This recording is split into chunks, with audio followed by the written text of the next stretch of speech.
فقط 160 میلیارد تومان. چه؟ فقط 165 میلیارد؟ اصلا من کاری به هیچی ندارم. فقط؟ تنها چیزی که اذیت میکنه فقطه.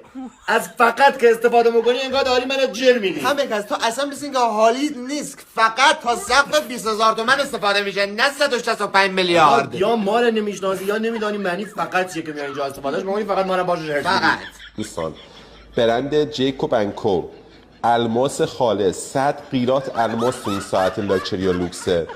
گیرم من با 160 میلیارد تومنه کنار آمدم. با فقطه کنار آمدم. چه تایم مهمی تو زندگی من که با ساعت 160 میلیارد چکش بکنم. ما چه کاره؟ ما مثلا ساعت بیداری الدنگ بخوام باهاش چک بکنم. مثلا بخوام بفهمم این گوزو که از کجا آمده با اون ساعت 160 میلیاردی احمق رفیق ما باشه. به من چه میگم؟ حاجی آقا گوشام کر شده. نمیشنوی؟ کر. فقط بیلیونرها این ساعت رو دستشون میکنن.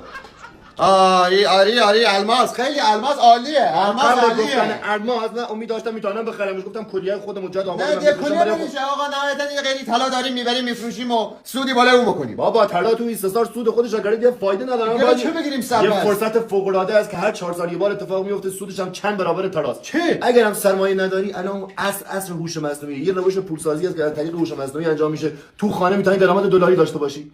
فقط کافیه به جای اسدی داشته باشی هایلایت قرمز چک بکنی برای خودت میتونی از اینا بخری اش بکنی. یعنی بدون سرمایه بدون هیچی بدون هیچ باهوش مصنوعی بریم هایلایت قرمز رو پول در بیاریم. تمام. من که برم ساعتمو بخرم. بابا های جوری آقا الکی بگیم هایلایت قرمز و بریم چک بکنیم. حتما هستیه.